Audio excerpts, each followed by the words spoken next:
Hello, hello, hello. Welcome everyone to the 65th episode of Improving Chess with Sagar and the comedians. Sorry for the delay. You know, like what happens when a streamer is about to go live is very funny because they are preparing. Like I'm preparing for the class, and then when I have to go live, I need a few things which are like in place. So for example, the mic should be working, the camera should be in place, you should have copied the stream key into the OBS, you should have your another device ready for viewing the comments that are coming up.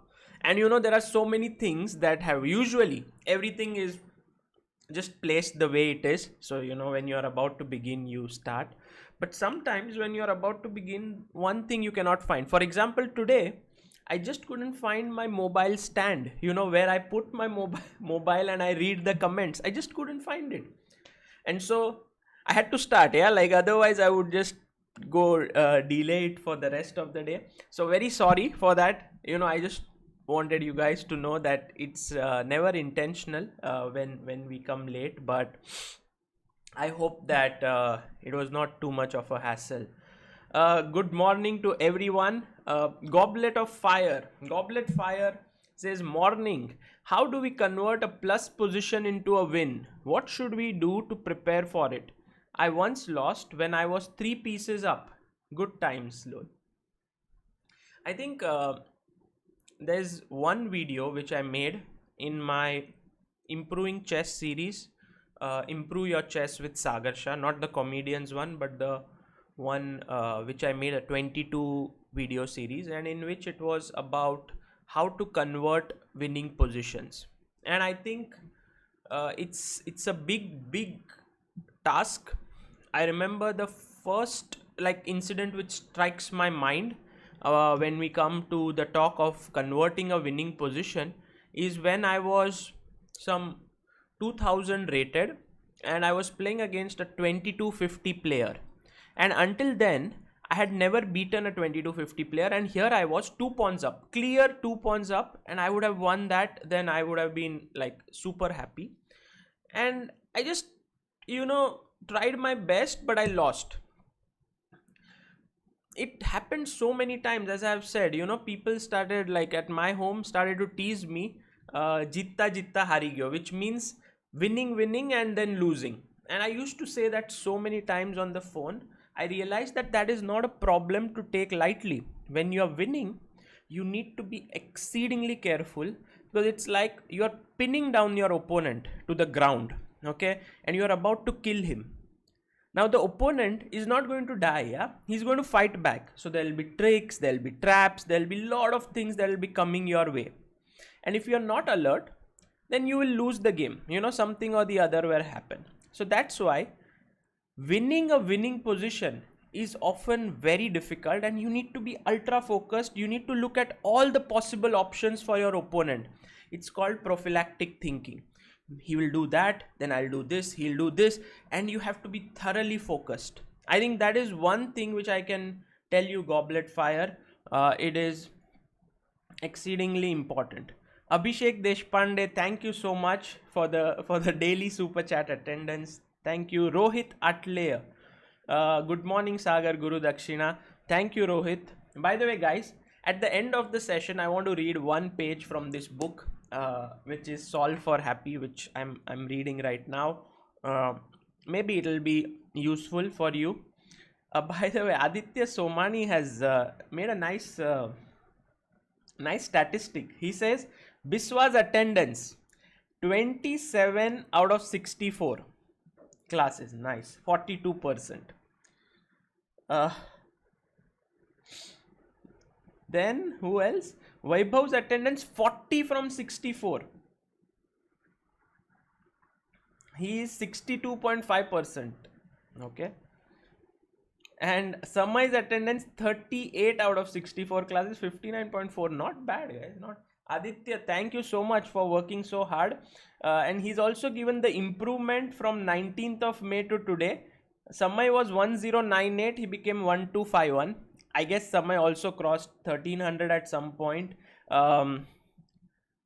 I think Vaibhav's was 1087. He's now 1218. Okay, not bad. And Biswa was 1047 and he's now 1198.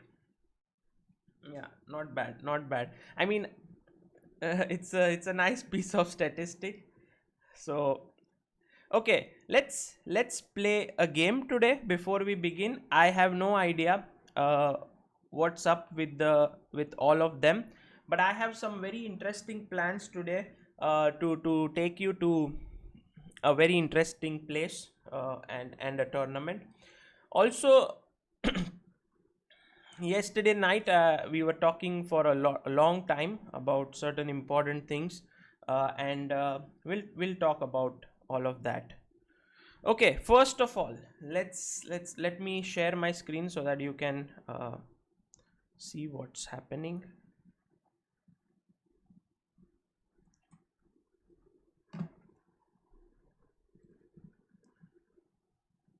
Okay.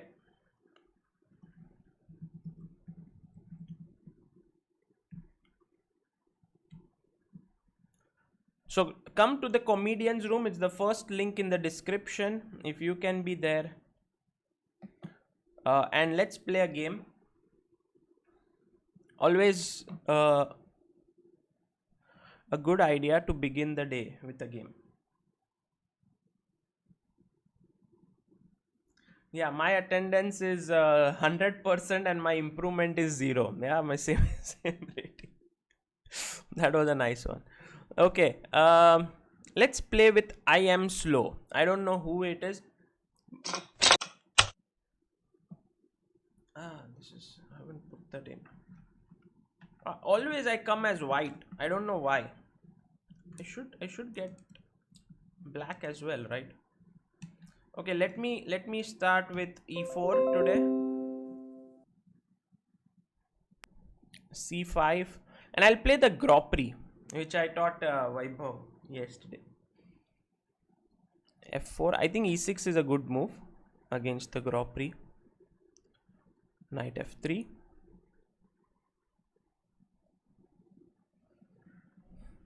a6. Okay.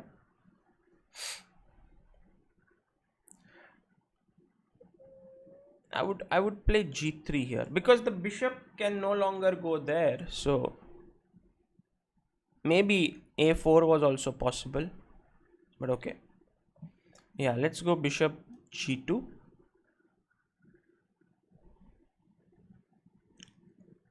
Castles.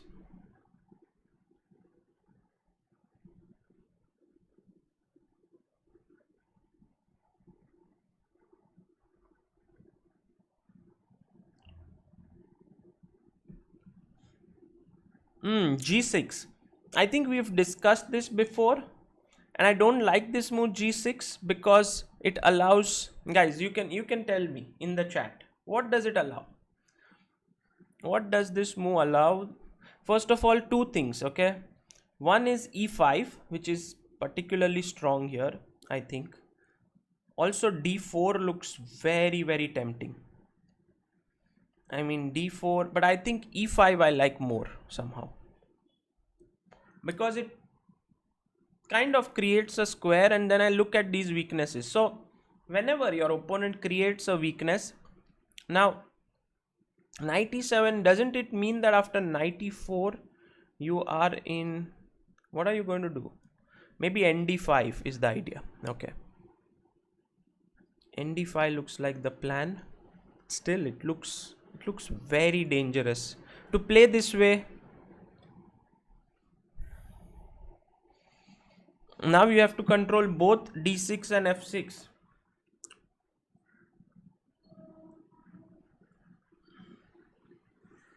Knight d5, how should I continue?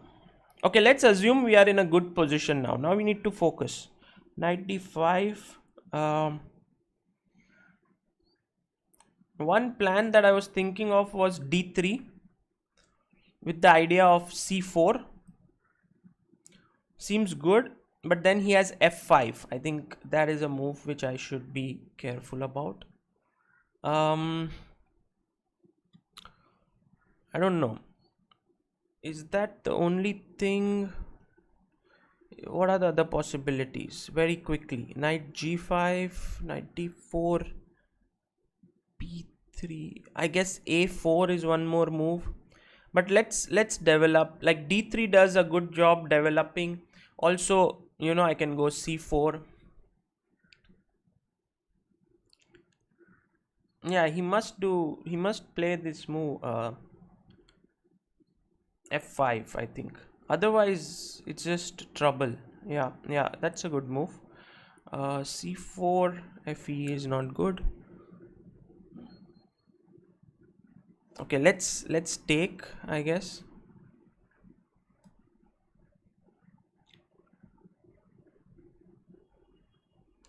Knight f6 and yeah, not so easy to know how to continue, but I like developing quickly because I am ahead. So how about going bishop e3? Okay, knight g4 is definitely an option. Yeah, takes, then I take, and I can go e5 once again. c5 is slightly weak. Believe that this is better for me. Bishop g7, the c5 pawn is hanging. Bishop e7 means the king side is slightly weak. How should we continue next? Queen e7, okay. I was thinking we can fix the weakness again, yeah, like e5. What do you think? e5, and then I go knight g5, knight e4, knight d6. Seems like a plan. Let's do it. e5, and next is to just attack these weaknesses.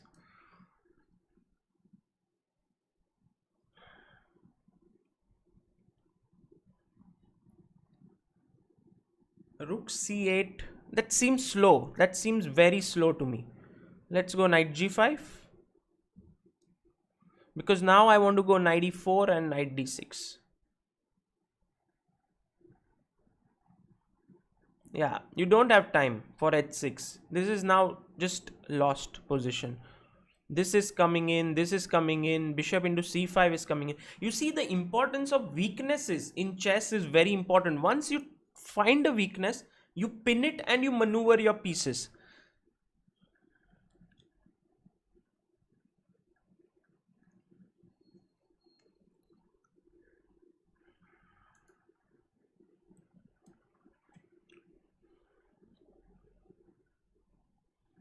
Black to move. What should black do? Now try to think of good moves for your opponent here. Okay, he's played queen g7. I'm thinking, what is his idea if I just play knight f6? Looks very strong. I mean, you just can't move anything. I could even go knight d6 check when he takes with the, and then I take with the queen. I could also play bishop into c, actually knight into c5, bishop into c5, bishop into c5. That seems also very strong. But I want to keep more pieces on the board. So knight f6.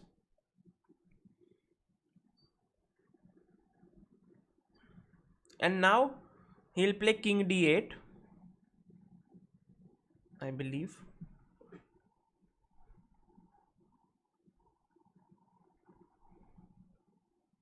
And how should we continue after king d8? Can we play a move like b4? Because b4 just opens things up completely. I'm like, also I want to come back, because d5 was an idea, and now I want to take on c5. He's lost his castling rights. He's lost his so I thought, okay, it's okay. Otherwise d5, maybe it was slightly maybe 94 wasn't the best, but okay, it's playable. Okay, how should we continue here?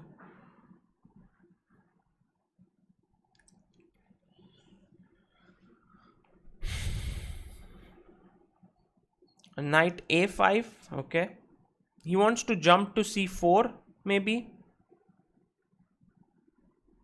but maybe I go knight d6, bishop g2. There's some things which are happening there. How about one second, let me think. Oh, I need to speed up. Yeah, I need to speed up. Let me go b3. The point of b3 is to stop nc4. It's not, I guess, the best move. You could play something else as well. But I want to play queen d2, attack this knight. That is the idea. He cannot go c4 because bishop b6, he loses this. He could take on e4 when I can take back. But then my bishops are very strong in the position. Bishop d5. Okay, what about queen d2?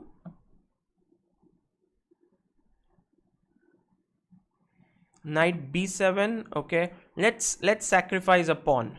I think it's the right time to sacrifice something because it opens up things.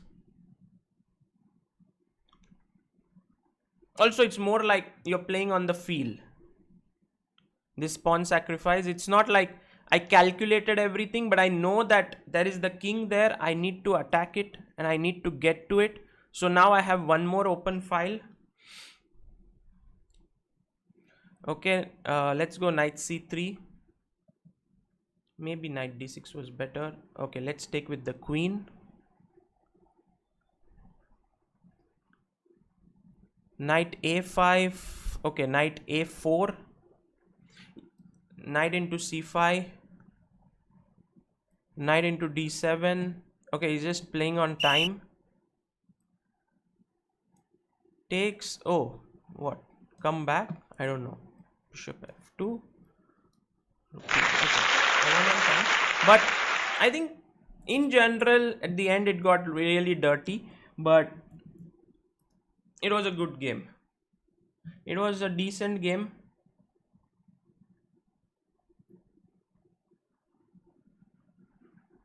Man Yusuf, thank you. Man Yusuf says Aditya, respect man. For Aditya, because he found all the statistics, huh? Thank you, Dr. Man Yusuf, for the super chat. Okay, let's have a look at this game very quickly. Thanks for the game. Opponent, I am slow. Who is I am slow? If could write in the chat.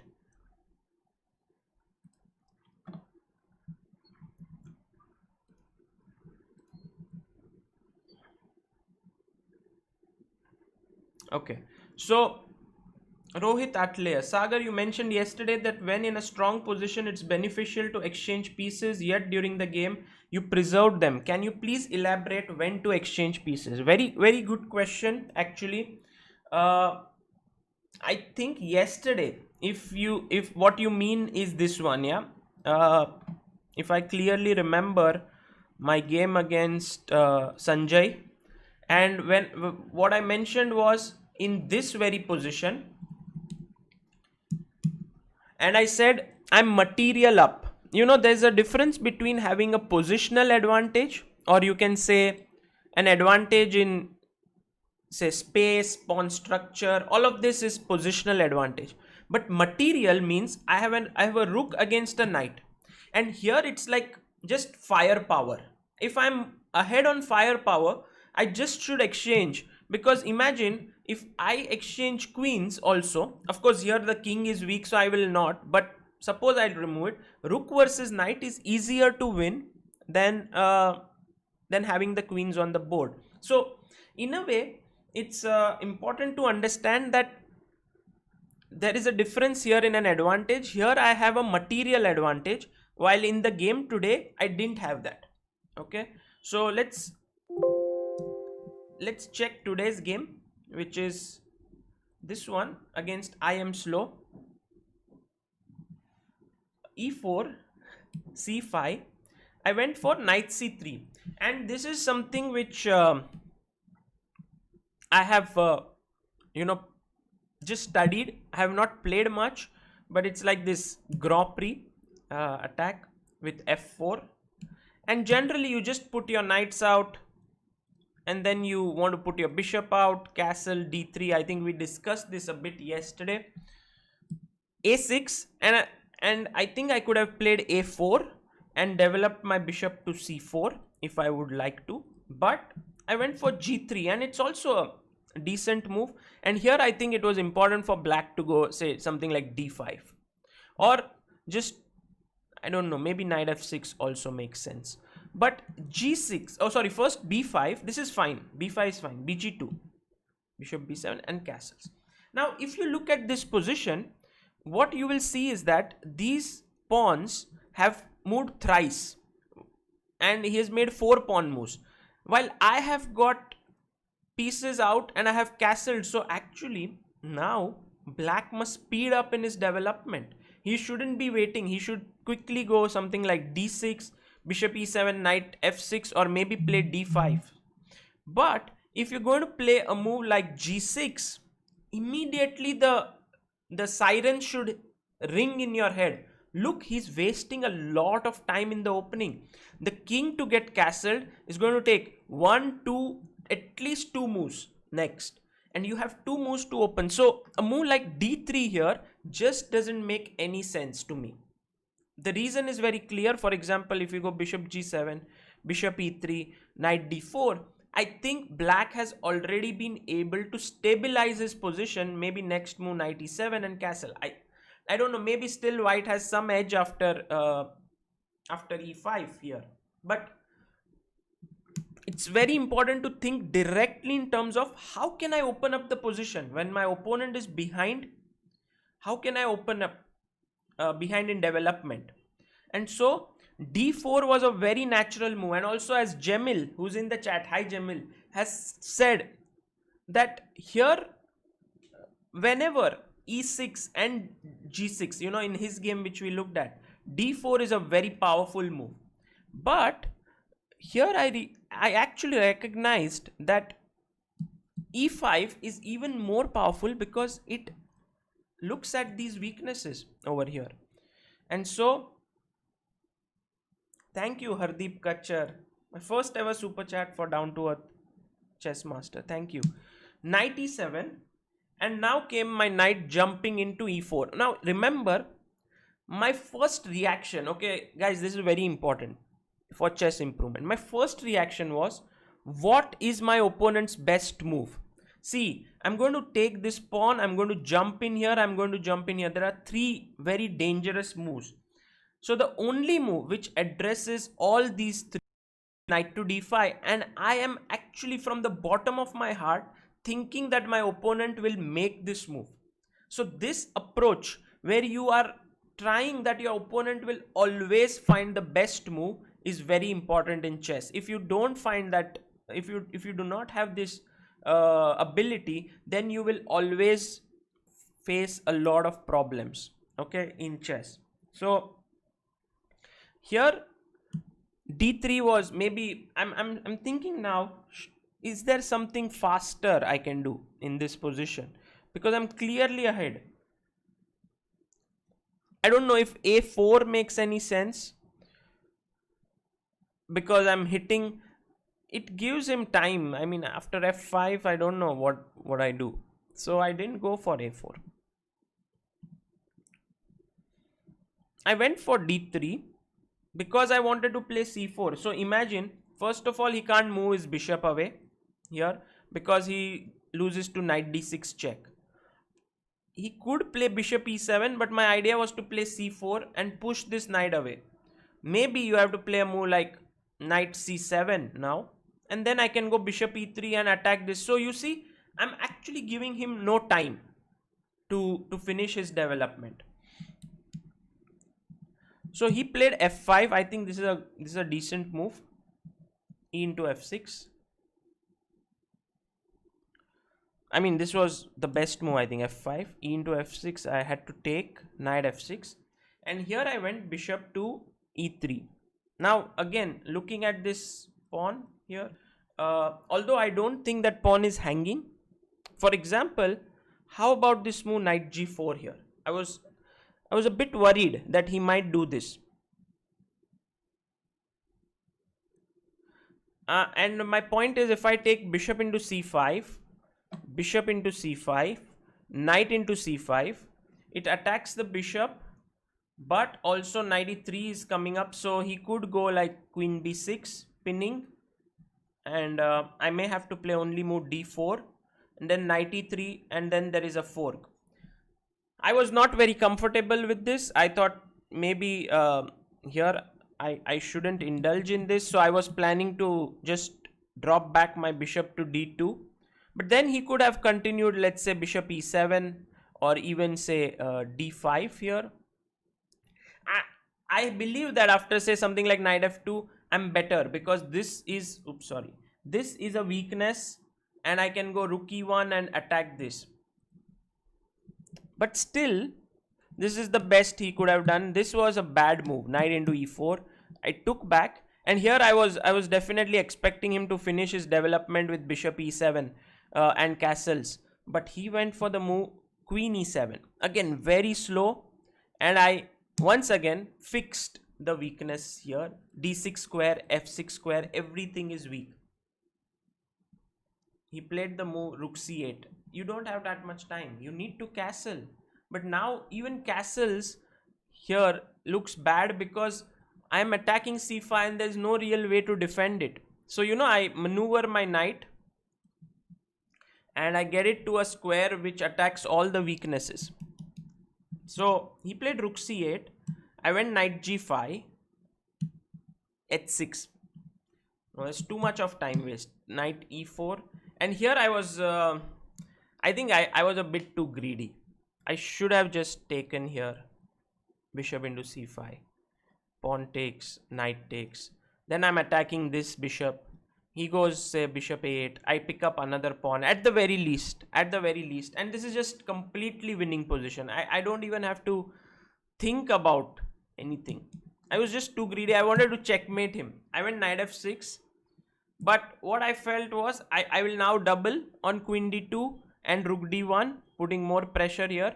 But then I saw this move d5 or even d6 for that matter, and I felt like maybe d6, knight e4 is just strong, but maybe d5 here.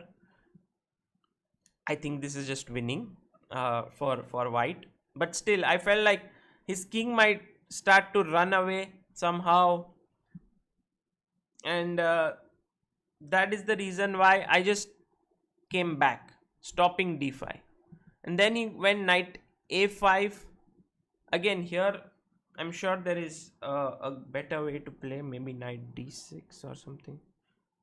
Queen d2, knight c4. Yeah, queen d2 attacking the knight.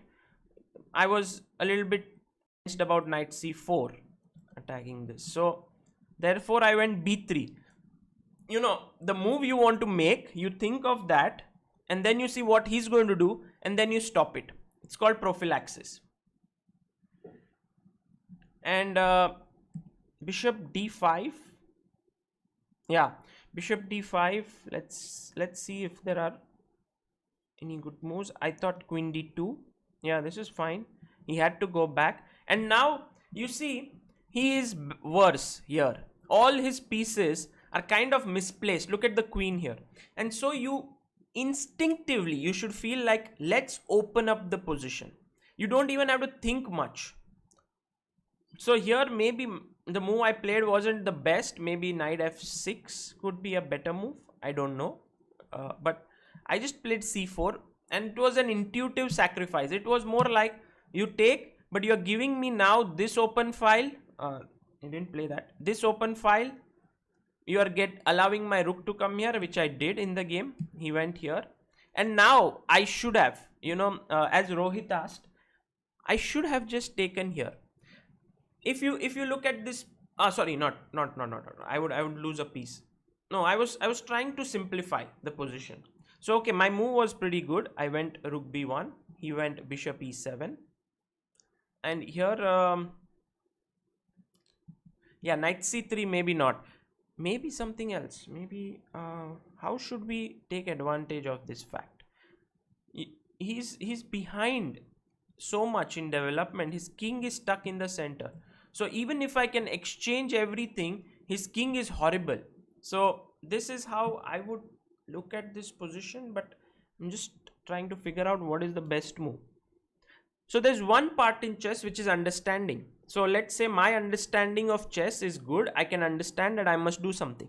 The other part is the execution, which is equally important. And there is where many players fall short.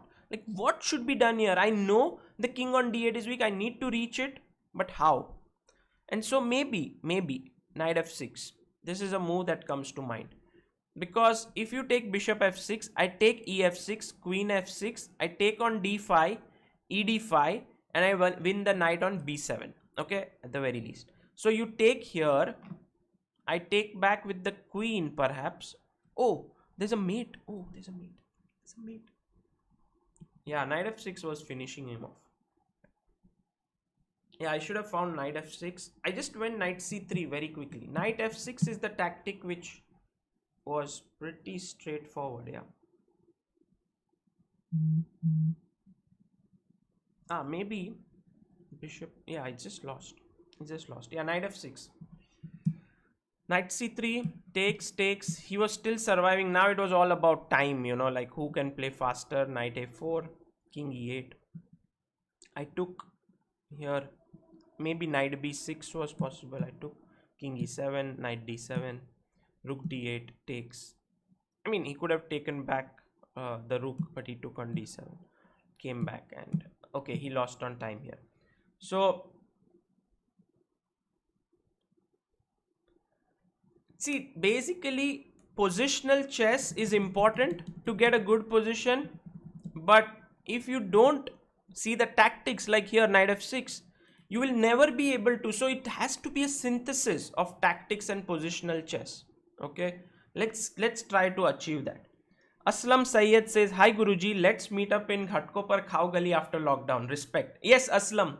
I used to think if you go to a Khao Gali on Sunday evening, and if in Ghatkopar, yeah, it's a famous place to eat food, and if you don't find anyone whom you know, then you are really lonely in life, because that's the place where entire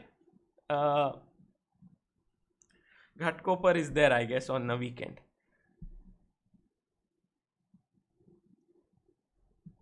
Okay, so let's move to today's subject.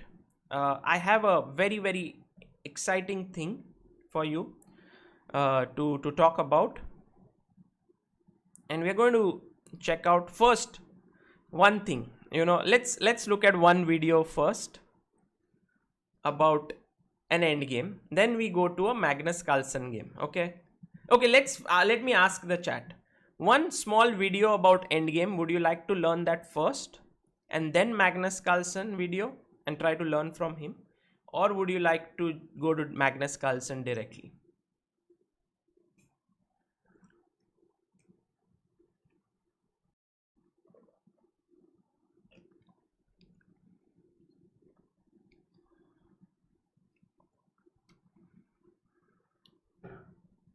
Actually, Jamil is a perfect example of a player who is tactically very strong. So if you give a position like this to Jamil, of course, assuming that time is not the most important thing here, then he would definitely find this move knight f6 very quickly, because he's trained himself that way. While when I was young, I trained myself on a lot of positional books. I trained myself on positional exercise. Tactics, I didn't do too many. And it really, the way you were brought up, that would be how you turn out to be as a player. Okay, very good. Everyone says endgame first. Thank you. That is wonderful. Everyone wants to learn. Okay. So here's the endgame video. Let me see if I can get this one right. Yeah. So this is a very nice video which we shot. This is the game between TV Subramaniam, who is 84 years old, if I'm not mistaken. Yeah, 84 years old. His opponent is Tarun, and this happened in Goa. So let's have a look at it. So the position on the board, just have a look at it, is the following. I remember shooting this, I think I was the one who shot this. I was just walking around and I saw this, and I actually shot this game. Let me get it. So this is the position, okay, right? This is the position. I think TV Subramaniam is black. Oh, let me flip it. Sorry. It's like black is going to queen, yeah? So black is here. No, let me just get this right. Rook is on, this is always confusing. Rook is on a5, okay, and king is on g1. So rook is on a5, king g1. White is king e2 and rook g7, okay. King e2 and rook g7. Okay, so let's look at it from this angle. So this pawn is about to queen here, but the funny thing is that he wants to come out from here and queen, but whenever he comes out, there's a check. So let's try to understand let's see what happened in the game.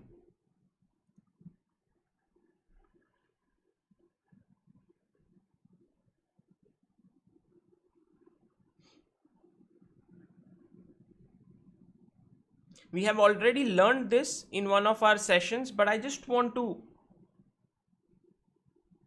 reiterate it further. So white just moves his rook, waits. Now black has to make a queen. Okay, rook a6. He's waiting.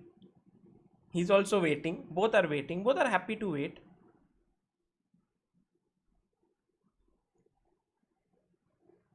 Remember, endgames are the most difficult to remember often. So a revision is always useful.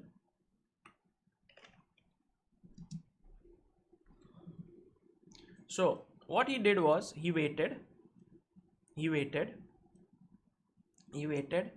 gave a check, and now king d8. So white's defense is pretty simple. He says, whenever I'll come out from here, I'll give a check. Whenever you come out, I'll give a check. I'll keep giving you checks. That's the simple thing that white wants to do. So now black.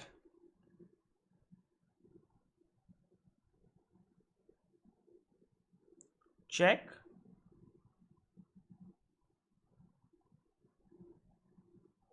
King moves up.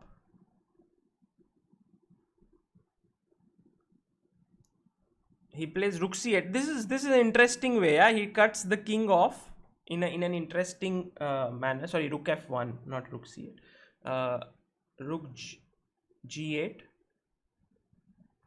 Look at that guy. He comes and sits there. He wants to see it. This is how tournament atmosphere is like. Yeah. See, he builds a bridge. Very nice bridge here. Waits.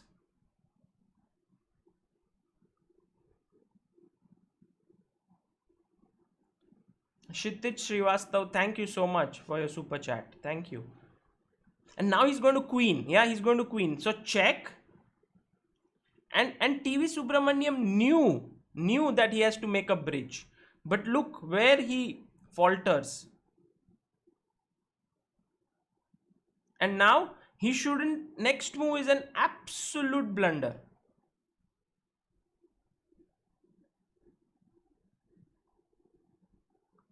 Oh, Timur in the chat, and this is hello, welcome Timur. So nice to see you. King here.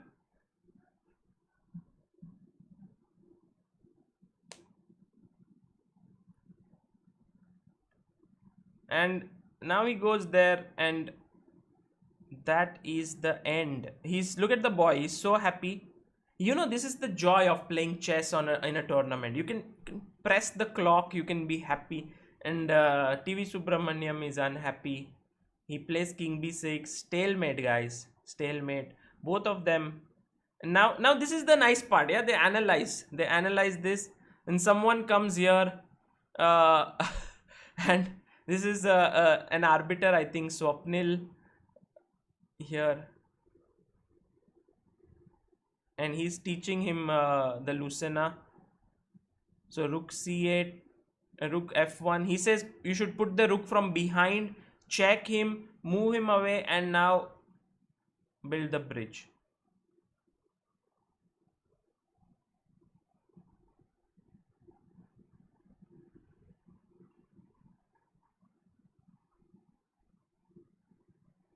This is always the best part, you know, after the game. They are always in chess. Learning is very important. So I really respect the people who just don't, you know, when they lose or get a bad result, they just go away. So this guy is right now 84 years old, but just look at his attitude, yeah, to life. Want to learn. And many times when people say, oh, chess players are humble and whatever, I mean, many of them, it's also because you just cannot master the game ever. It's so complex. So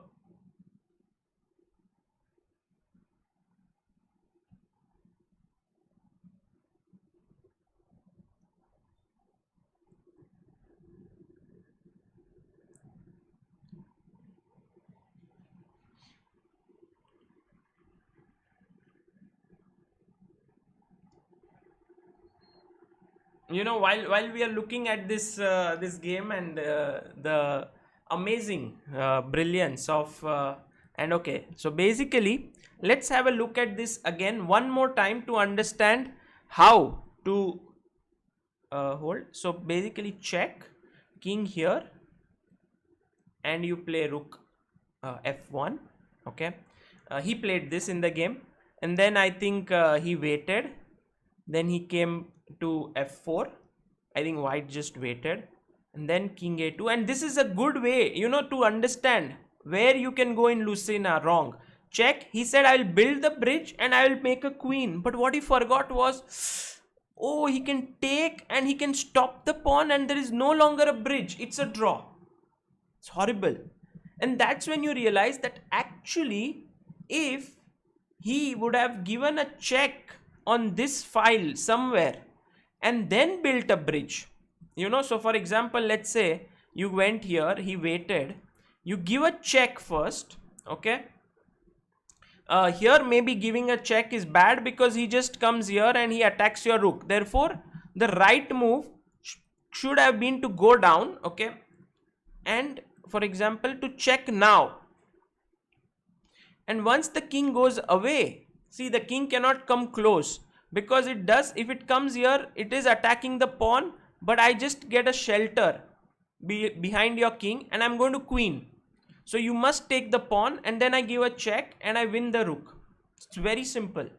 So therefore it was very important for him to give a check. Once the king goes away, now you realize building a bridge works. Why? Because when I come out like this and you keep giving me checks and I block, you take, I take back with the king is too far away from the pawn. So cutting the king off is very, very important. Very important. Okay, so check, king here, and making the bridge on the 4th rank. So after this, let's say he just waits, you come up, check here, check, wait. Okay, and now he can give a check or he can wait. So two things. First, let's look at him waiting. If he waits, you just take your bridge one square below. You come here and you just now block it here like this. So this is just winning. Okay, he can give a check, you can block. He can come back, you can block. He can give a check, you can come here, and next move the pawn is queenie. The other move is that he can give right now, instead of waiting, he can give you a check, but after king g4, rook g8 check, comes rook g5, and this is the bridge. This is known as Lucena, guys. You should never forget what is Lucena. Okay, this is how you do it, and after take you make a queen and black wins. Okay, I hope that was clear. Ravi Maji, thank you so much, new to the channel. Awesome job promoting chess. Thank you, Ravi, very kind. By the way, it was so nice that Timur actually came during this position. We were talking about this TV Subramaniam, who has made a living out of chess. In fact, I have done an interview with him. If you, I don't know if I can search him with his name here. For example, if you see TV Subramaniam Manian Chess, I think ChessBase India. Uh, there was one. There was once 74 or 84 at that point. I don't know. 84 years old. Yeah, here. Must watch. 84-year-old man speaks about his chess career. This is the video. And he speaks about his kind of life for chess. How chess is... I think he's alone right now. Means... I mean, he's... I don't know if he has a wife or he never married, or this was not sure. But I think he travels from one tournament to another. And in order to make a living, he also sells books many times. So he finishes his game, he has his bag, and he tries to sell. He is an unbelievable inspiration, shows true love for chess. Actually, somewhere, I think 40 years ago or so, he was a Tamil Nadu state runner-up. So, such a humble person. And when we are looking at it, at the same time, Rajabov is in the chat, and he is world number 9. Another amazing case of person being down to earth, modest, interacting with everyone. And now I see AD is in the chat. So another wonderful human being. I think what sets AD apart for me personally is how he looks so strong and arrogant and all of that at the outside, but is such a wonderful person within, like a very, very nice human being. Very truthful person, and I always like being around him. Very positive energy. Okay, so guys, how about going to Moscow? Okay, I wanted to talk about the game in which there's a lot of pressure. When there's a lot of pressure on your mind. Okay, and I'm going to take you to this game here, which is Magnus Carlsen versus Hikaru Nakamura.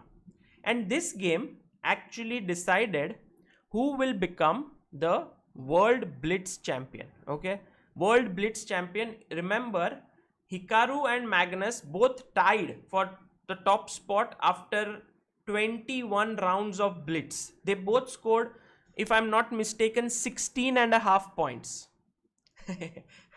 Adiban says wonderful and arrogant human being. I think Adiban doesn't like being called modest. Yeah, he modesty for him is like an insult. You should call him arrogant. That's how he likes it. So here, Harshil Shah, humbleness overloaded. Yeah. So here, if you look at this game, it's simply phenomenal because there was so much pressure. When I was watching it over there, both had tied at a score of 16.5. It was a marathon event, 21 rounds, both had tied. And now we come to this very, very critical game where they are playing Blitz, and the winner of the Blitz will be crowned as the champion, like 3+2. And the first game of this playoff ended in a draw. So this is the second game. If this ends in a draw, there would be an Armageddon.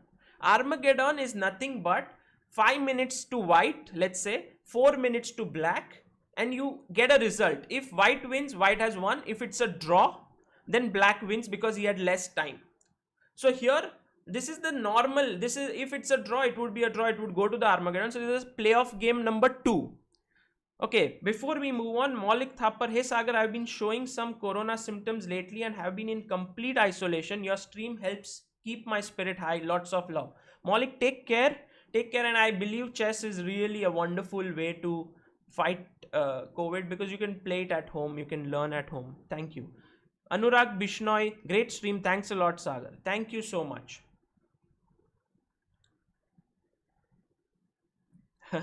Adiban says, Sagar sir, why you didn't sleep today? Why should I sleep? Please take care of your AD, focus on this game. AD, please don't go from the chat. This is going to be fun. Yeah, you're going to learn how to play like Magnus.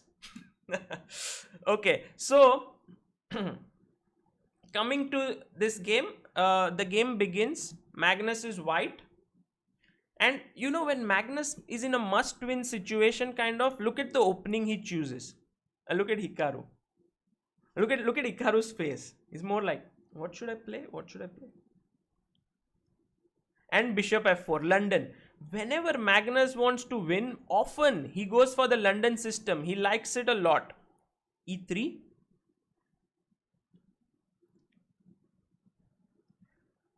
You know, this is called breaking the chat, guys. When I used to think, what does breaking a chat means? Now I understand. AD writes, please take care of your health. So knight d2,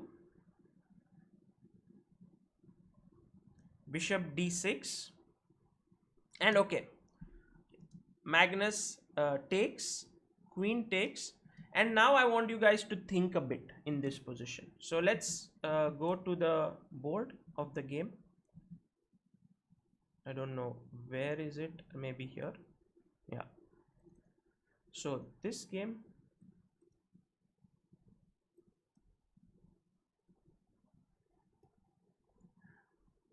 so d4, knight f6, knight f3, d5, bishop f4, London, c5, e3, e6, knight d2, bishop d6, he took, queen takes. And now try to think, how can you set some problems for black? See, black's plan is simple. He wants to go knight c6, he wants to castle and maybe play e5, and he'll be like, okay, I have equalized everything. So how can you set at least some problems for your opponent? Jamil says London is very good opening to play for a win.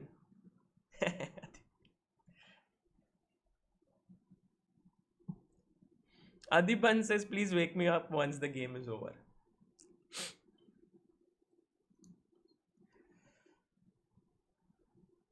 So white to move. How can you create some play? I mean, the position is around equal for sure.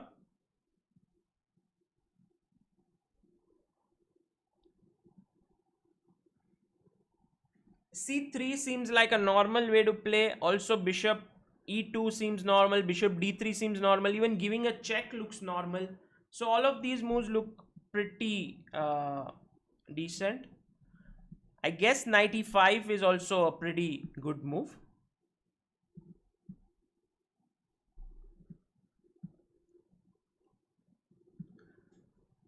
But what Magnus did was very interesting. You know, he took d takes, and now, because he's very slightly ahead in development, very slightly, you see he has two pieces developed as compared to the queen coming out. You should try and open up the position. How do you open up the position further? White to move here. What do you do? So you can of course go bishop d3 with the idea of e4. That looks pretty, again, logical. But what Magnus did, very good. All those who said c4, fantastic. So now you want to get your rook to c1 and harass the queen a bit. Okay. So dc and bishop c4, and now you have a slightly more lead in development than normal. So let's go back to the game. By the way, I wanted to also show you guys something very interesting, but let me come to it when the middle game begins.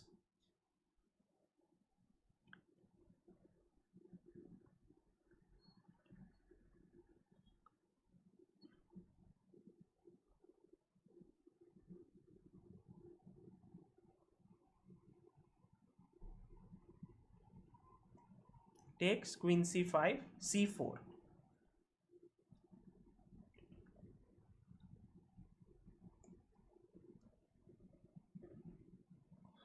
He takes with his bishop, castles, and now rook c1. So you see there's a threat of bishop into e6, at least winning a pawn. And so he has to move his queen again. And these are the small things which give you an edge. He goes back to e7 and castles, and now white has a substantial lead in development. If you look here, after castles, rook c1, queen e7, castles, white's all the pieces are developed, while black has castled and he still has to develop. And it may not take him too much time, because he can play like knight c6, bishop d7, but or he may play b6, bb7, knight d7. But of course it's a little bit of extra time, and it gives you something to play for. Okay, so white has a small lead in development. Let's go.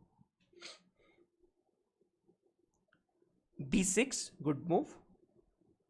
Trying to develop the bishop, queen e2, bishop b7, and now Magnus brings his final piece into the game with rook fd1. So all the pieces are developed in the game, and now after knight bd7, it's white to move. You see, Magnus already lifted his hand. So I want to know if any of you here can guess the move that Magnus played. I think it's the best move here in this position. So white to move. What do you play here? White to play.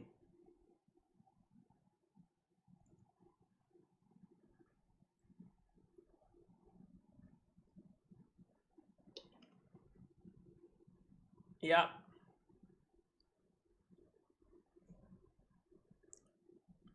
White to move. What should white play here? He's already, now black has caught up in development. But although he's caught up, now you have the rooks in the center.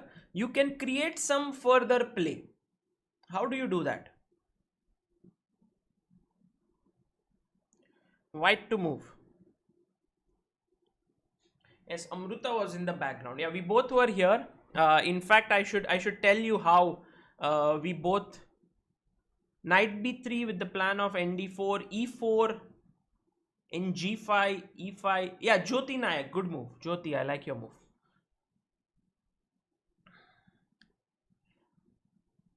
e4 possible. I mean, e4 is not a bad move. I guess it's a completely playable sort of a move.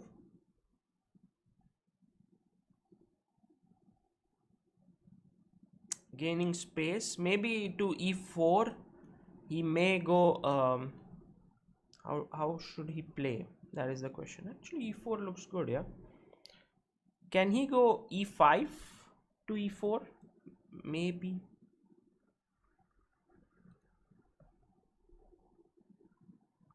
But in the game he played this move, bishop a6, trying to exchange the bishops, and that would mean that this square becomes weak. Also, maybe if he takes, my queen can jump in and create some pressure on this side of the board. Okay, so he played bishop a6. Now coming back to this, I wanted to just, I don't know, to show some pictures. One second, if you don't mind, let me just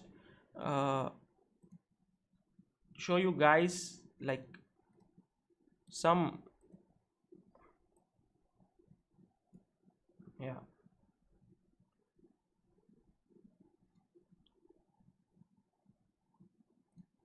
Yeah, these are the pictures that I wanted to show you of the event. So basically it was like this, that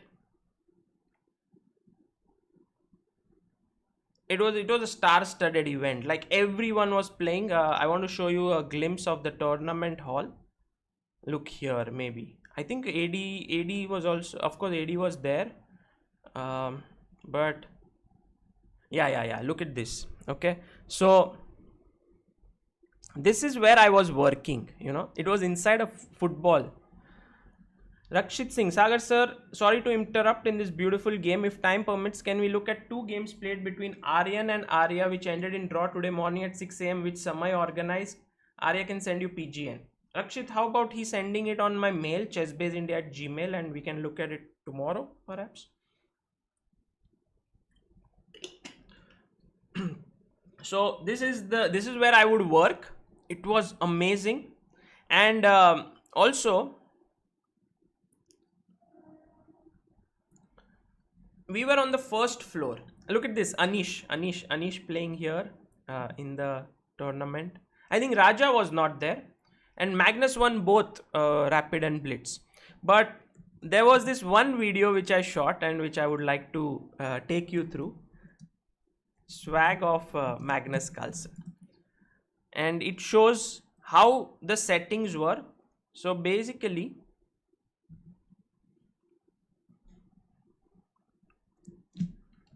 so how was this is, our room was here, okay, this is the press room, and Magnus was given a special room to sort of relax here, VIP. And he, usually being the world champion, he asks the organizers that I should get something, you know, more special than all other players had a common waiting area, but Magnus got a special room, which makes sense. Yeah, like if you're the world champion, you can demand certain things.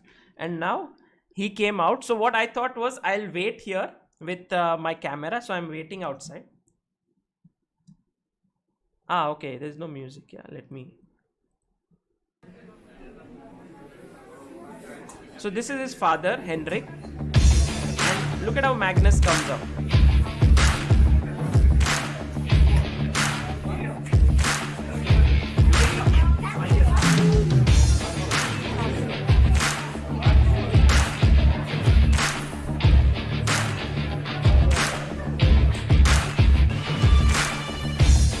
And I followed him behind.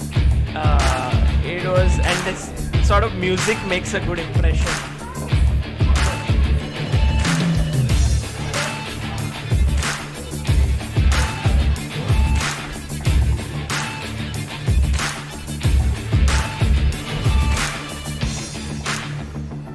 And this is how we used to always travel for every round, like from the press room to the hall, and set up all the cameras, and this is where they were playing.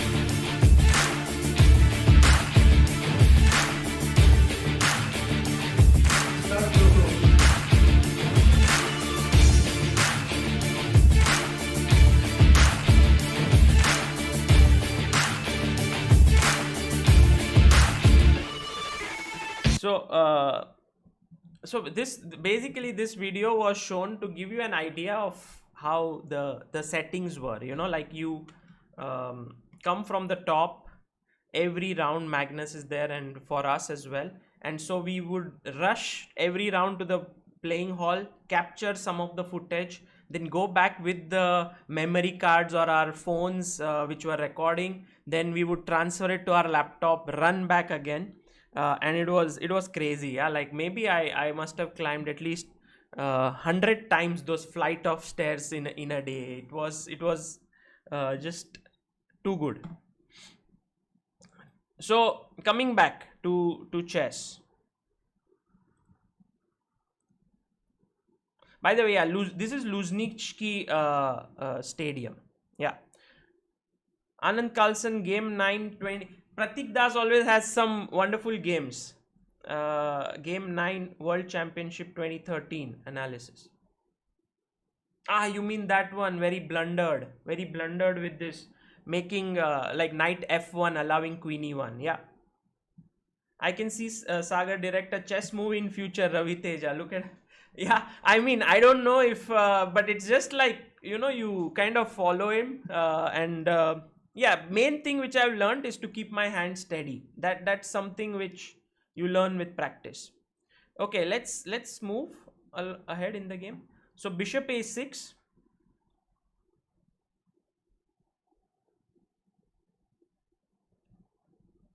Knight c5, bishop b7, queen b7.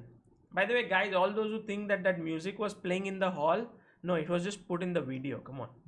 Knight e5. And now Hikaru goes for,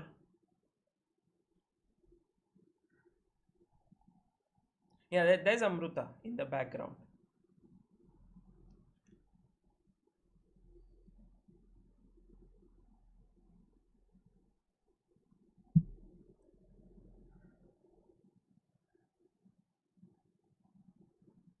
and he plays his knight to d7. Now if you look at this time, Hikaru has 1 minute 46 seconds, Magnus has 2 minutes 34. So already this is a critical game, and he has 40 seconds, around 40 48 seconds lead in time, which is amazing. Okay, let me just get the chessboard.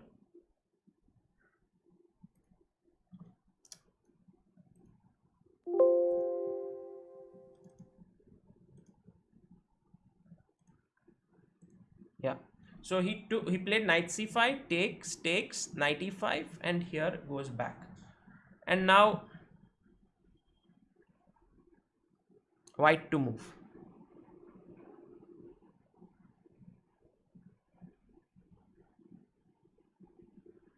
What should white play in this position?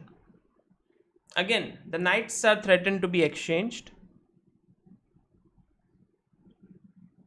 I liked how Magnus tried to have a small edge for himself in this game. Like, risk free, press the opponent, but also at the same time, don't risk everything, because there's one more game. If it ends in a draw, you can play the Armageddon.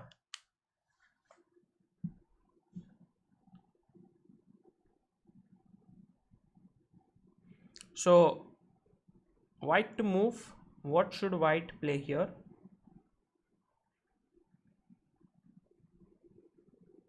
Yeah, ndf3 makes sense completely. But I think Magnus made a move which was very interesting. He was like, this square is a weakness. If I put my knight to c6, he will go knight c5, and my knight would be like, again I have to move it away. So he decided that it's important to exchange the queens, and he played the move queen f3 so that he gets better control of the c6 square. And you can't take the knight because queen takes b7, and if you take queen into f3, then knight into f3. So let's assume you take, and now because the rook is threatening to come in, let's assume you play rook c8. Oh sorry, you're losing a piece perhaps. Not really. Yeah, rook c8 is a smart move, because if you take and take here, there is a back rank mate. So you can't really do that. So rook c8, and now I was thinking that white would go knight c6, and this is where the knight threatens knight e7, threatens the a7 pawn, and I think white is slightly better here. So that is the reason why exchanging the queens seems to white's benefit, because this square is very important. So Hikaru said, I won't exchange, and he played queen to a6 here.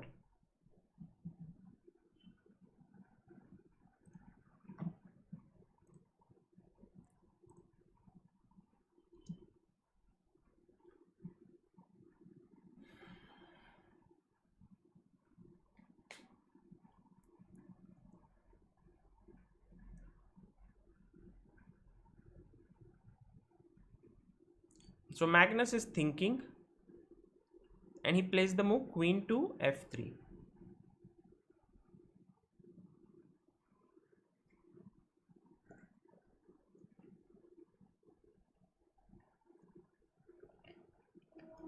And queen a6. So now look, he was almost going to take. He was almost going to take the knight, but then he slows down, and he's thinking, how can I put more pressure? By the way, look at this a2 pawn that is hanging, yeah, by the queen. So queen into a2 can be played, and should Magnus play something like, you know, knight d7, a3, then black just plays back his knight to f6, and I guess he's equalized the position.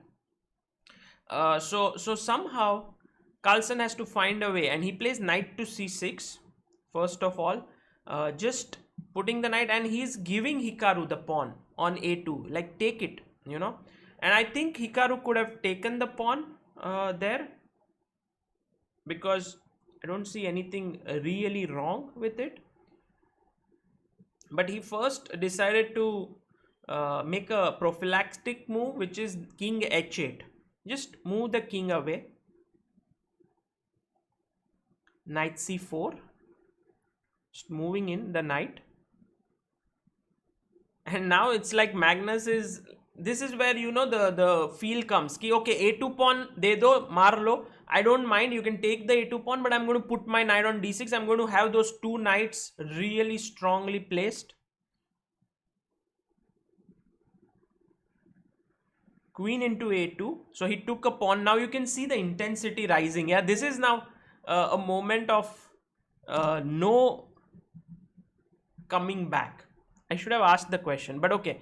Knight c6, king h8, knight c4, queen into a2, and here I believe that it's already a moment where a lot of things are happening, and black is a pawn up, white knights are coming in, nicely placed. Black is also very solidly placed, but now Magnus just says I'm going all in. He just goes for g4 and tries to attack. Tarun says good morning Sagar bhai, उठ गया आज stream देखने. Thank you Tarun, thank you. Okay, let's go. g4 I thought was a very interesting move, because you're going to push the knight away with g5, and then the d7 knight is hanging.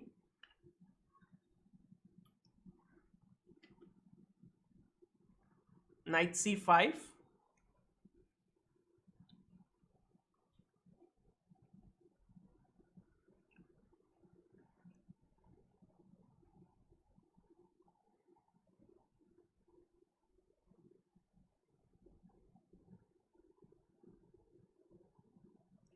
now he goes for the move knight to d6. So if you look at this position,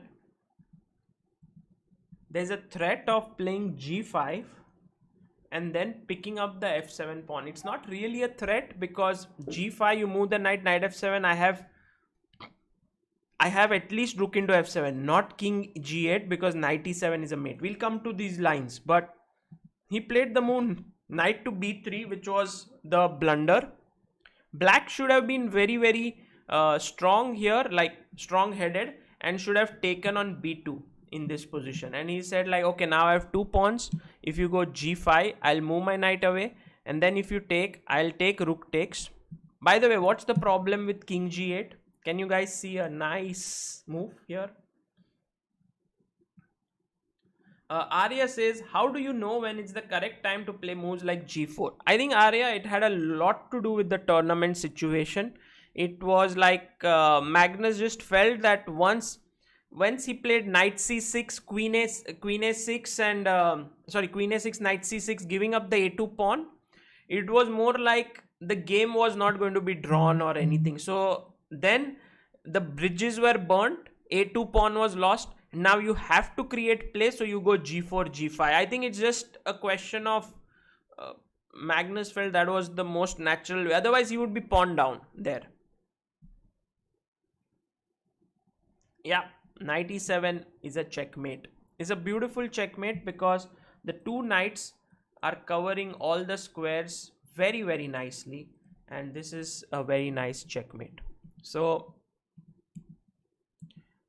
in the game, Naka played, by the way, I had to tell you guys, like queen b2, g5, knight d7 takes, take with the rook here, queen takes, and rook f8. And I think black is doing completely fine, because now f2 is hanging. So Carlsen has to be careful. Carlsen has to be careful here. He played knight to b3, attacking the rook. And this was a critical mistake, because after rook c2, he went queen a4.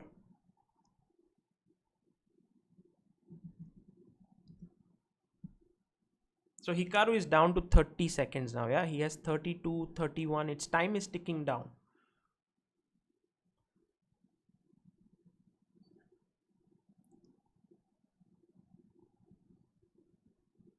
Rook c2, queen a4, and now how should white continue the game?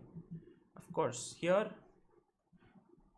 white knights are so amazing. You can see how the knights on the 6th rank cover so many squares. I mean, the rooks are just simply dominated by the knights. It's just like they control everything. So what should white do here?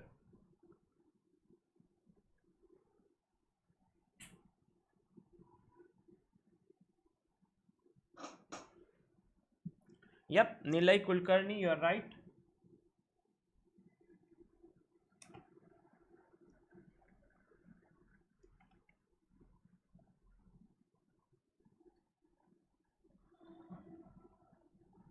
Well, if you go g5, the problem is that g5 there is queen g4 check, queen into g4, knight into g4, and the queens are exchanged at the very least. Maybe that's also not bad, because then h3 seems to trap the queen. Yeah, like g5 check, takes, and h3, and I think the knight is trapped.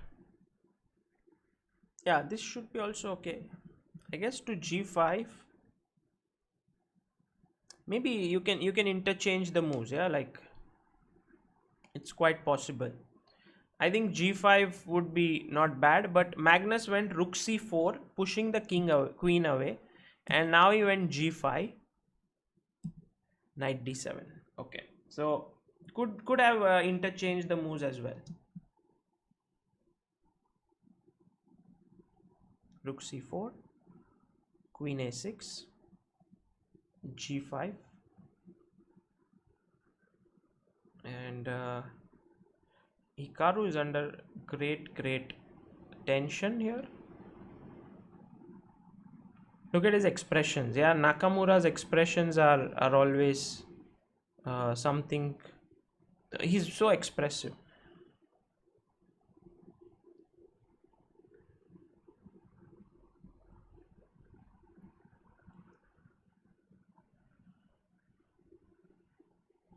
Rook h4, and now Hikaru has like 8 seconds and he plays knight to c5.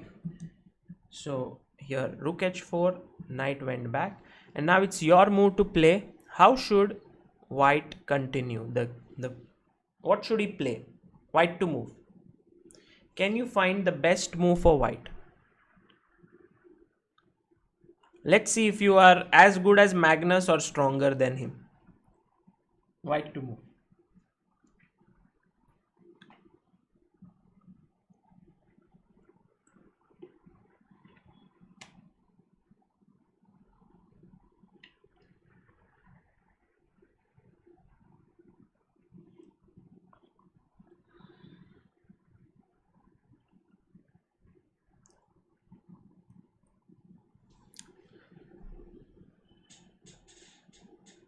What should you do? Yeah, well done, Ilam Parthi. Well, very good.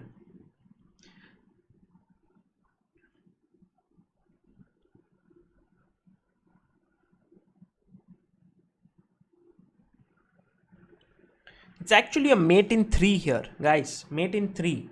Try to think checks, captures, and threats. Yeah, so checks first. What are the checks in the position? So you take, check, king goes back, and it's a mate. So he took on f7, Magnus, but he could have won the game very quickly by take, king takes, and mate.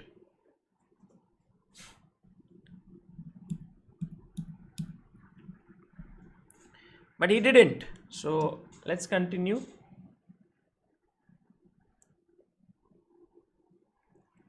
Knight f7, he took here. Of course, he has to take, because if he did not take this knight here, then knight e7 is a mate. Yeah, so Hikaru has seen this, that knight e7 would end in a checkmate. So he takes, queen takes. Still winning, of course. Queen e2. Takes here, knight takes, queen takes, rook f8, and this final move came, and then Hikaru here saw that he has nothing, because he's already a piece down, and this was his last trick to get some play against f2. But white had knight rook f4, and after rook takes f4, okay, there's a back rank mate, so he cannot move, and well, it's time to resign because you are a piece down. Nothing's coming up. So if you check here in the game, He resigned, and look at Magnus's reaction. Look at Magnus's reaction. In fact, the funny thing is, this is the shot we got for the game. But if you look at this one, this is where I was actually standing in the game, because I thought Magnus will win, and so I moved over here, and look at his reaction. You never see Magnus being so happy, but it's like this. You play first of all 15 rounds of rapid, then you play 21 rounds of blitz, and then this basic this tie break, which you win against your strong rival, who is really a very strong blitz player, who's put you under great stress, and you just release it all. He's so happy.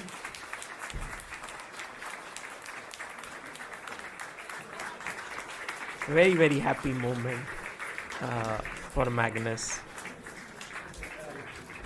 Look at him. He's like Magnus, more like, oh man, I've just done it. And look at the crowd. Yeah, we are in Moscow.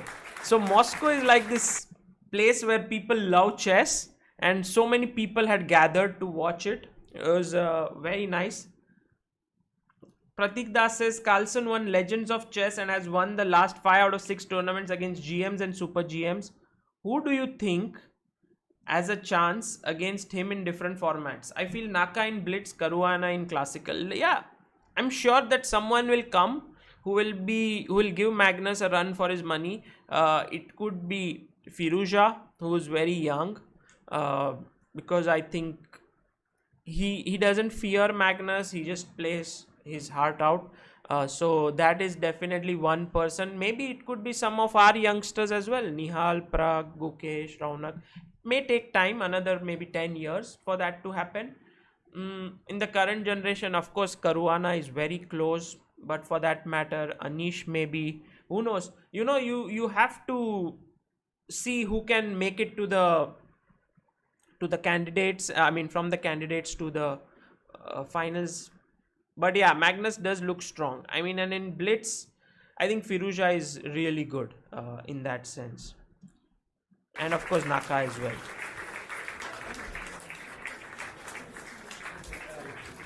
And to end this thing, I can tell you a small story of what happened. So Magnus won, and he had won in Rapid. He had also won in Blitz.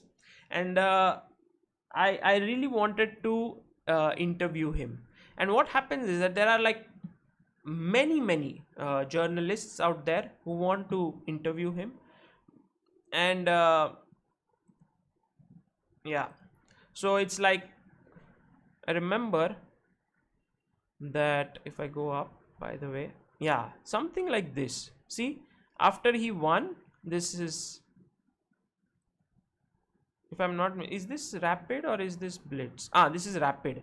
Let's check. So basically, he would come up. This he won after Rapid. Look at the number of people surrounding him. It's huge. It's huge. And then there are so many interviewers. So what Magnus would do is, usually he would go to a place and everyone would interview him, ask him questions. This is father. And you can be one of the journalists also asking the question to Magnus. Like in this case, this is my hand here. I'm here. And what would happen is, I wanted very dearly that day to have a special interview with him, because he'd won both Rapid and Blitz. And if I am one of those interviewers who's there, with everyone, like for example, in this case, like all the interviews, I do not get something which I want to ask, like then everyone shoots it. So I wanted to make some kind of an exclusive content. And so I did not ask a question to Magnus, and I told him, like, can we do an interview? Can I ask you some questions? It'll take 5 minutes. And of course, Magnus was very tired, and understandably so. And at that, Sumit Velazil says, can you please get Magnus on the stream, Sagar bhai? It would be amazing if I can somehow get Magnus, but it's always very difficult. He's a great player, but of course, if he can come, would be nice. And so after the prize ceremony ended, he got the medal here. This is rapid. First was Magnus, second Firuza, third Nakamura. Then there was also the Blitz, and then you know um, I I asked Magnus at before the prize ceremony, can we do it? And he said, "We'll see. I'm tired," and I understood. But then at some point, I asked his dad that will it happen? And he said, "No, Magnus is very tired, so maybe not today." And I was quite dejected. It's like you travel to an event in Moscow, you cover the entire tournament, and then at the end of it you want that final roundup, yeah, like which is like Magnus's interview, because if you get that, then your trip is successful as a journalist, yeah. So it was like, and then I told Amruta that yeah, we covered this entire 5 days amazingly well. We took a lot of videos, we wrote a lot of articles, she took a lot of pictures, but unfortunately we won't be able to uh, get an interview with Magnus, because he would be leaving.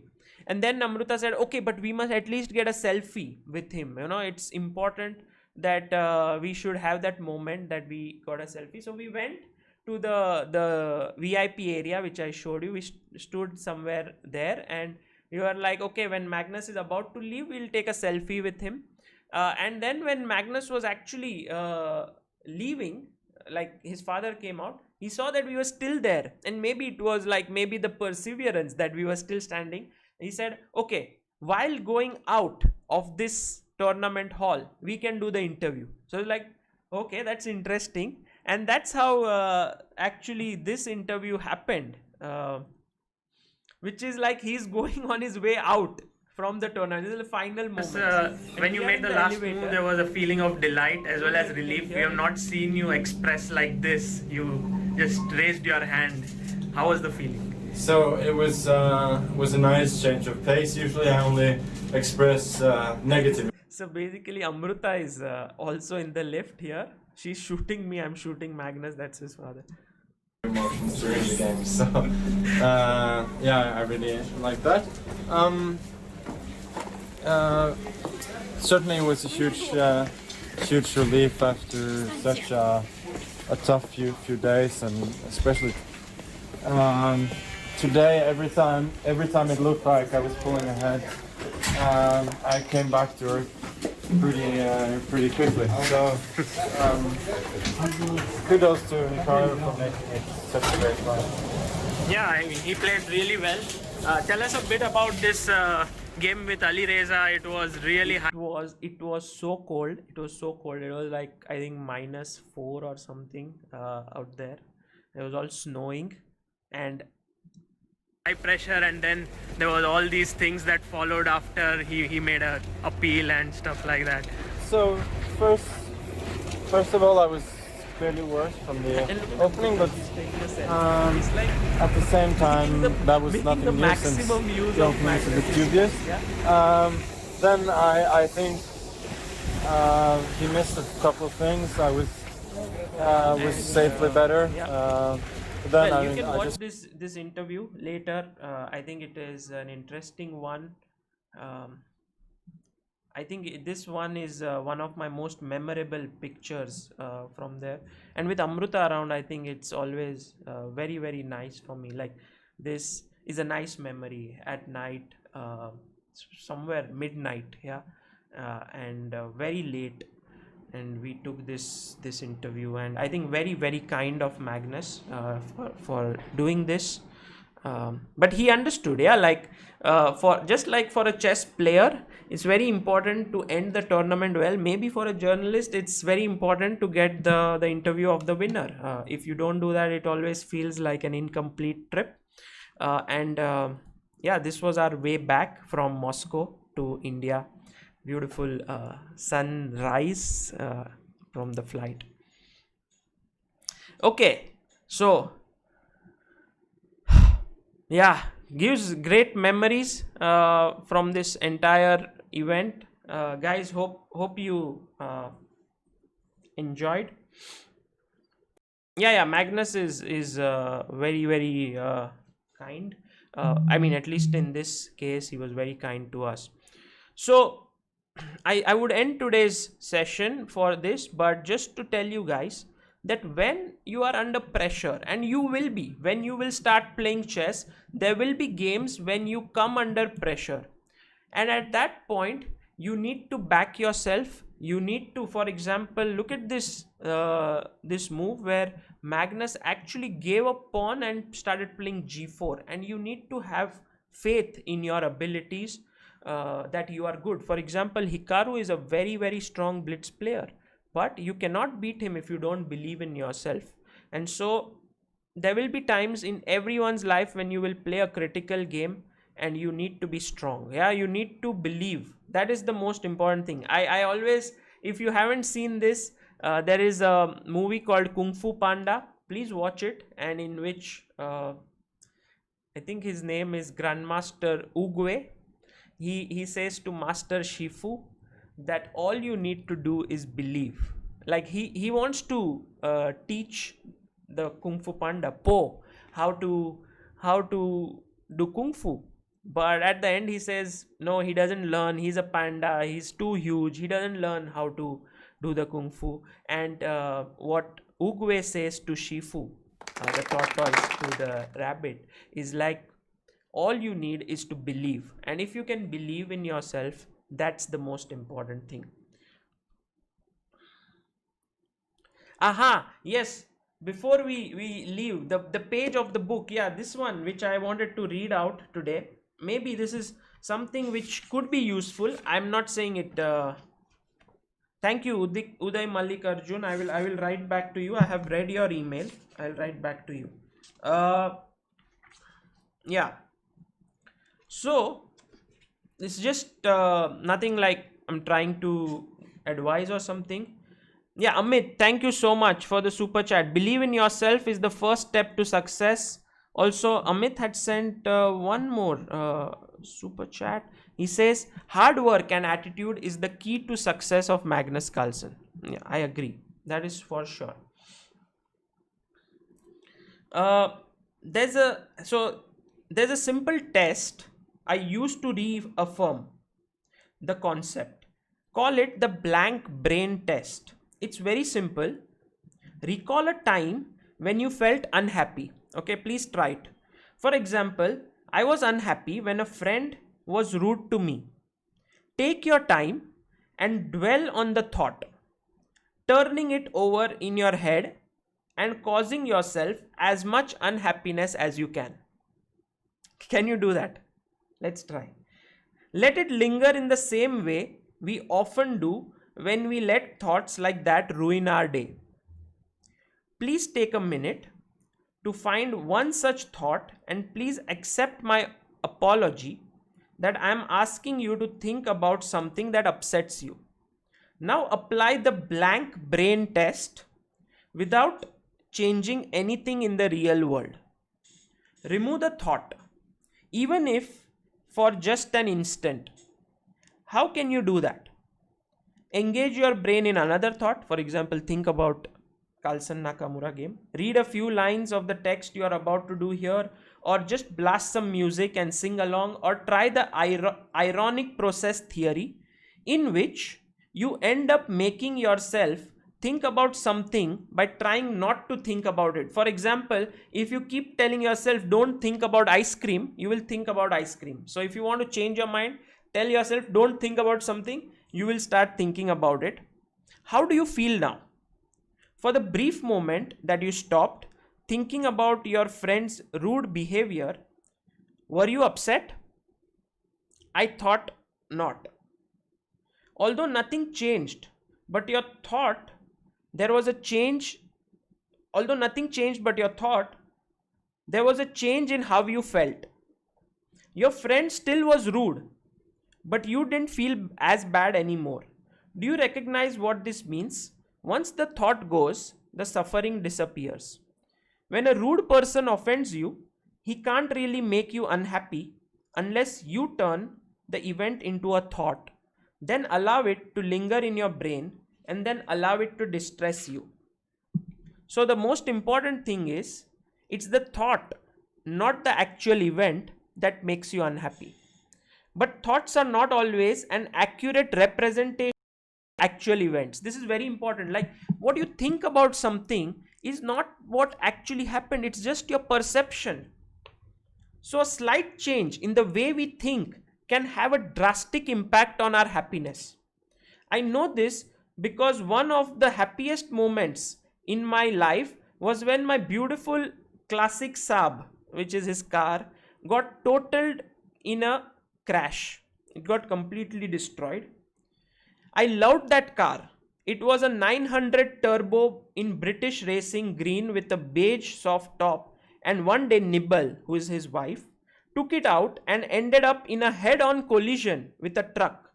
My toy was gone, but I was deliriously happy because the airbags, seat belts, and all other safety features Saab was known for, the car was known for, had deployed exactly as planned, and Nibble walked out of the crash without a scratch. I lost my car, but so what? My beloved wife was spared. Now consider this. If Nibble had parked the car somewhere and then it was smashed, I would have been devastated. The results would have been the same, wrecked car and safe Nibble, but my experience of it would have been very different. The event itself was irrelevant. It was the way I looked at it that mattered. So here's the $50 million question. If events remain as they are, but changing the way we think about them changes our experience of them, could we become happy simply by changing our thoughts? Of course, this is what happens all the time. When a rude person apologizes, the apology doesn't erase the event, but it does make you feel better simply because the gesture changes the way you think about what happened. It brings the emotional world inside you and the world of events outside you into better alignment and balances our happiness equation. You start to agree with the world. The way life is becomes the more you want it to be, so you feel happy again, at least no longer unhappy. It was very nicely written, I guess, that our happiness really doesn't depend too much on the events that happen, but more so on our perception of it, how we look at them. And so I would really ask you guys to look at things in a different way, and you can do so. By the way, before I end this stream, I hope this was maybe some useful. The book is Solve for Happy by Mo Gaudat. He's the former chief business officer at Google X, but I mean, he thought about happiness deeply, and he's given something interesting scientific things which I enjoy reading. Lastly, before we leave, I want to say something important to everyone here, maybe those who will listen to this again. We know that there has been a controversy that is ongoing about what Hari Krishna said, and then how later people reacted, and how what Surya Ganguly said on his stream, and then what happened, and then later people spamming comments, and Sethuraman and Padmini being involved with Twitter and all of that. And I have actually spoken to everyone. For example, I spoke with Samay, I have spoken with Surya, I have spoken with Vidit on this. I mean, we have basically tried speaking, and things will get better for sure. But I think one very important thing that must be taken care of is not to send hatred messages to the people involved. I think this is very important, because be it Samay, be it Padmini, be it Surya, be it Setu, I think it's very important that you don't do it. Each one of them is special in their own way, what they have done for chess in general, and I think the issue is going to be resolved slowly. We are making efforts. They are talking to each other personally. Things will be resolved, just like how Hari Krishna and Samay's issue was resolved by Hari Krishna coming on Samay stream. Something will happen here as well. But you guys out there, don't send these messages to the players. They get affected at the end of the day, and sometimes it's not easy. I know that you guys are also affected as viewers. You maybe felt bad about certain things, but I guess that's not the right way. I mean, it's just a request from my end, and if you can take care of that, I would be very happy. For me, the chess community is a pretty small one. It's very special and dear. Everyone, including Samay, Vidit, Surya, Hari, Padmini, Setu, are all really important for me. And in general, if they are uncomfortable about something, I would request you guys not to do it. You can call me businessman. That's good. You, I put videos. The main idea of putting these videos was to show you guys that these are world class players. Hari, Surya, Setu, maybe Padmini. If I have some video, I'll put that. But everyone writes in the comments, businessman, how to become a businessman, learn from Sagar and stuff like this. It's completely fine. I know that you guys do it in good humor and this, but please don't write bad messages to them. Yeah, this is my last request. And of course, things will get better because they are being worked upon, and we'll have a good atmosphere soon coming up. By the way, there was one super chat that I missed. Businessman, yeah. Akshay Nathu, who says, Sagar sir, love your work. I have lost 7-8 games where I played Vaibhav Rosen Bishop trap against London system, leaves defense very weak despite piece up. Akshay, don't play it. Even it's just a fun trap. In fact, in the same video I told, don't do that. For example, d4 d5, bishop f4 h5. And if you're going to play here e3, that is, now it's fine completely. But what if I just go knight f3? This is just a weakness. h5. It's just a weakness. g5 square is weak. So it was just meant for fun. Don't play 7-8 games with that. Maybe once in a while. Just for fun, Akshay. Come on. Siddharth Manu says, please check Qbot for Dr. Chess tomorrow. Yes, Siddharth Manu, I'll work on this today along with Nikhil, and I'll write to you as well on Discord to make it work. If you can help me, that would be good. So that tomorrow no one jumps the queue. That is important. And yeah, guys, let's not send any hate messages anymore, and let's love chess. All of us enjoy chess, and we'll meet each other today evening at 4 o'clock, I think, or 5. I'm not sure. I will schedule the stream. It's about India's 64th GM. Just to tell you what is coming up so that you guys can be there.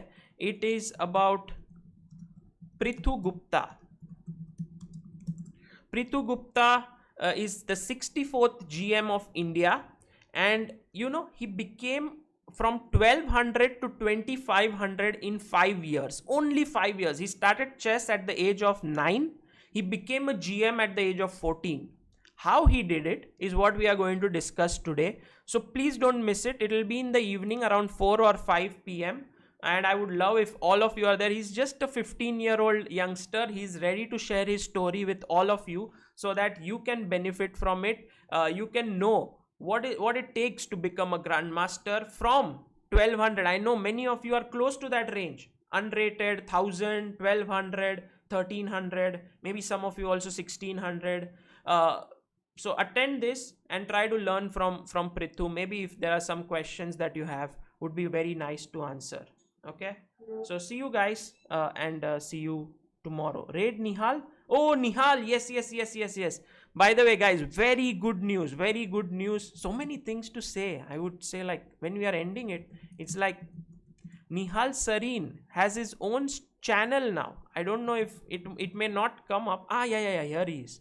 First, Nihal Sareen's own channel. Here, please, moderators, if you can just take this link and spam it in the chat. Let's get Nihal to 1000 subscribers before this stream ends. Biggest talent of Indian chess. One of the biggest talents, along with Prag, Gukesh, Raunak, all these young, also Prithu included. And he is streaming. I'm so happy that Nihal is here. You can just check out his channel. Brilliant, and it will be so much fun to watch him stream, and he'll do a lot of things. So please subscribe to his channel. If already subscribed, okay. If I should subscribe, sorry guys, I'll subscribe now. And if you can subscribe it to it as well, let's get it up to 1000 subscribers for Nihal. I think he should quickly rise up. He's of course one of India's biggest talents. Yeah, 627, nice. Let's I will end the stream right now. I don't want to do it like Voice Box Entertainment, who was, I think, live for hours and hours to get to 10,000 subscribers. Can't believe. Oh, unbelievable. Yes, Parimarjan Negi, Chaitanya, I would write to him. uh, and I would love if he comes. He is amazing. uh, Oh, 673. Awesome. Okay. Take care, guys. And thank you for listening to me towards the end. Greatly appreciate it. And see you all. Bye bye.